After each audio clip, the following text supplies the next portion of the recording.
Izzy. And I'm Joe. And we're here reporting for the BBC School News team at Cooper's Coborn School. Our main headlines today are Caroline Powell on Cooper's, the new drama production, Cooper's fundraising on sport relief, the music report, our boys rugby team going to Barcelona, and finally our developing wildlife garden.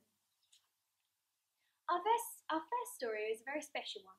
Former student and newly Paralympic medalist Caroline Powell came to the school today, where we found out a lot about her and when she was a student.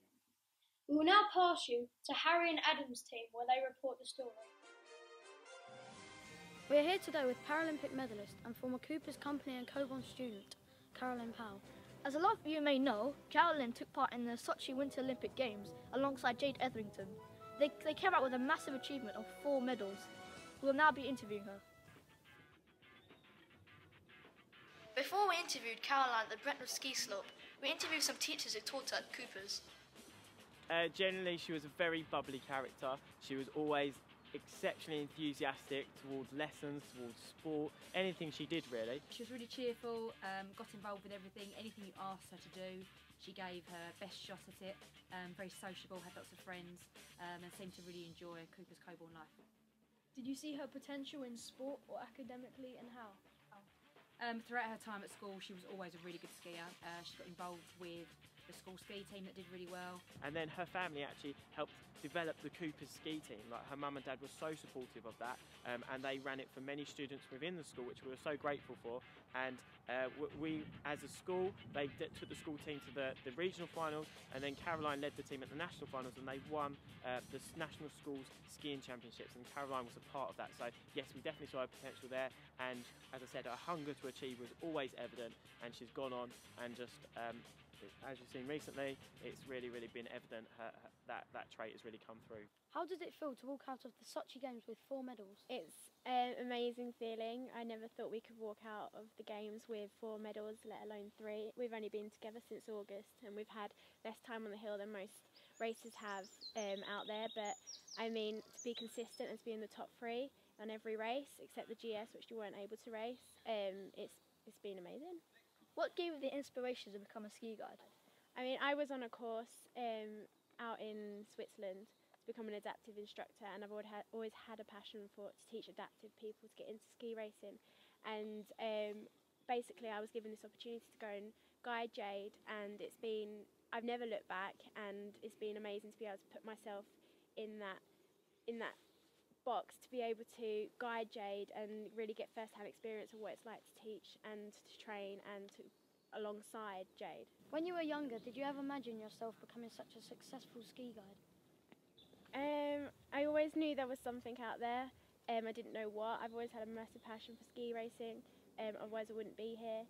And no, I'm really happy that it's brought me to this, and I've been able to get 4 Paralympic medals out of it with Jade, and no, wouldn't dream of anything else. Wow, that was really inspiring. That made me realise that with a lot of hard work, I can get anywhere. Yeah, truly inspiring. Our next story involves our drama department and their new production, Rhinoceros. Over to you, Harry. This year's annual school production, Rhinoceros, is getting closer, and the production will be shown next Monday to Thursday. A lot of extremely hard work has gone into this, and we spoke to Mrs. Brooks, the director. Can you give us an insight into what Rhinoceros is about? I can. So this year's production, Rhinoceros, is a play originally by a man called Eugene Ionesco, but this is a translation by a man called Martin Crimp, and it was performed in 2007 at the Royal Court Theatre with Benedict Cumberbatch, as everyone knows, as the main character, Boronjay. So, Boronjay is a character who's feeling a bit down, and he's not got on very well in life, and he's feeling a little bit depressed, and he's having a conversation with his friend Jean. And all of a sudden, while the conversation is happening in a cafe on a Sunday morning, a rhinoceros storms through the cafe. And not only 1 rhinoceros, but 2 and 3 and 4. And they don't know where they're coming from. And all of a sudden, they find out it's actually human beings turning into the rhinoceros. So it's about how society have conformed to this.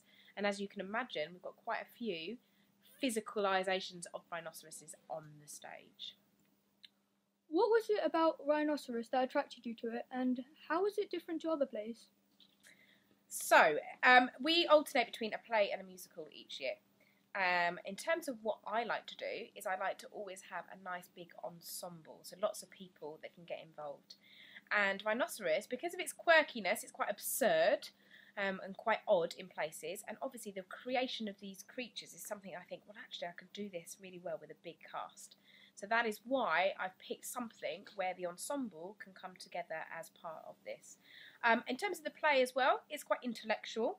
So it stretches those people that are learning quite heavy dialogue. There's quite a lot of script there, as you would have seen for the people that came into that rehearsal, and they've had a lot to learn. So it's a real big stretch forward for particularly the characters that are in the sixth form, some of them, but we've also got some year nines that are playing quite large roles as well.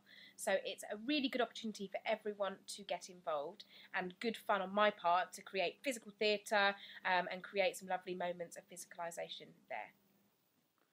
There have been regular rehearsals going on until as late as 7 o'clock in the evening. This shows extreme commitment, and I'm sure your 7 and 8 want to get involved in this in the future.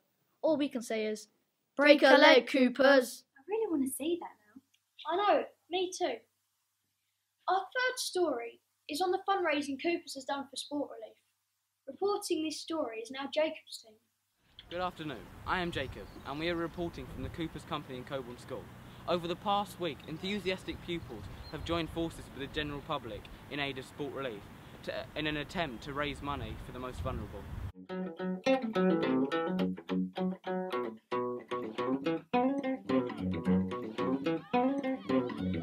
Either swimming half a mile, running or skipping a mile, or cycling too. This raised money will go to the poorest of countries and will be used to give them a better life. Back to the community and obviously charities abroad and things, but it also gives them a lot of awareness. They are the next generation coming through, so it gives them the awareness to carry on the legacy of Sport Relief and to hopefully inspire them to do work such as the celebrities do at the moment. Davina McCall with her work that she's done from Edinburgh down to London, and help to really raise awareness in the wider community to their family. I think what we've done is great. Yeah, and to top it off, it's all for a good cause.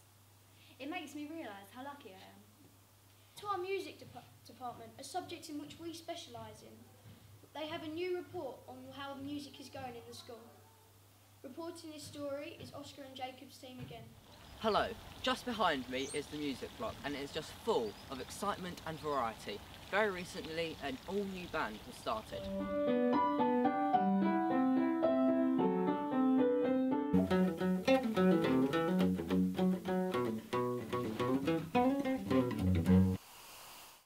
So how hard is it to keep the bands going at the school? Quite hard, because obviously each year we have new intakes, and so the bands change each year with the pupils who are in them. There are lots of activities also going on at lunchtimes after school, so we have to sort of compete with other students who are going to drama, maybe to sport, other clubs. Keeping the standards high as well, making sure that people practice, and that's what we try and aim to do all the time, to try and keep the standards as high as possible. Yeah. Wow, Dante was so good at that. Yeah, he's so good at guitar. On a sunnier note, off to the... Sunnier note, music, note. Right. Off to the Barcelona rugby tour, presented by me, Emma and Tilly. The 5th of April, 46 of Cooper's Year 8 to 9 boys will be flying off to sunny Barcelona to compete in a rugby tour. 4 teachers are coming along as well to support the boys, provide them with crucial training and also to top up their tans. Although each boy has to pay £650 towards the tour for the likes of food and kit, they all seem really excited and up for the challenge of competing against Spanish teams Barcelona has to offer. Mr. Ellis, how have the boys progressed so far this year? Well, it was quite a tough start to the season for them. They started off quite slowly, but under the guidance of Mr. Wellsman and the rest of us here at Coopers, we've picked up a lot of skills and finished the season really strong. What will your predictions be for them?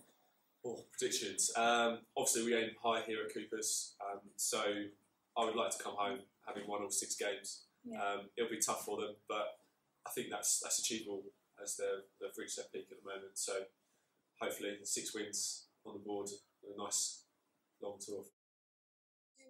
To raise funds for the tour, the boys have undergone a series of fundraising activities. These include packing bags at M&S, holding a line dancing event, and also little competitions for the school that will raise money. This will go towards making the 2014 Barcelona tour. I can't wait till I go on that tour. The rugby, the sun, the beaches. You'll get a nice tan. Okay. Now we're off to the wildlife garden report. And the chickens. Don't forget the chickens. Sophie and her team reports this. The school wildlife garden was constructed during 2011 to 2012 on the raised piece of land behind the Art and DT buildings. It is now a thriving ecosystem complete with features such as a mini pond, woodland plant meadow, nesting habitats, shelter for wildlife, wildflower tyres, herb patches and a variety of greenery. The garden is also host to very special guests, the bees and the chickens, named Tina Turner, Biscuit and Dotty. There has also been a new added owl box. Impact our school. So we've got 3 chickens called Tina Turner, Biscuit and Dotty. They're looked after by my chicken keepers who range from year 7 to year 13. They come once a day at lunchtime and they spend about 20 minutes, half an hour in the chicken pen with them. They feed them, put water in them from our rainwater butt and make sure they're okay, collect their eggs and things like that. So daily it happens. What kind of impact do you think the donated trees will have in our new school? They're going to be fantastic because recently there's been a new fence built around the perimeter of the school and when they put the fence in, loads of habitats were knocked down. We lost bushes, we lost trees. So by putting these new saplings in, hopefully they'll grow and they'll provide lots more habitats for wildlife around the school and in the local area. Are there any endangered species of animals living in the wildlife garden? And do you wish to house more in the future? We would love to have some endangered species, help them out. I don't think there's anything particularly endangered at the moment. We have just put up an owl box, which will hopefully attract some barn owls, and they are protected, so that would be quite good if we could get some barn owls and some owlet babies, which would be lovely. The school has amazing opportunities within this garden and it can help the students learn how to grow herbs, plants and look after animals. The wildlife garden holds other opportunities such as chicken keepers club, beekeeping club, gardening club. On a final note, we're so grateful for the amazing opportunity BBC School Report has given us for the last 10 weeks. It was a truly amazing experience and we'd like to thank all the staff and sixth form helping us produce this amazing video. Thank you very much. You stay classy, Coopers.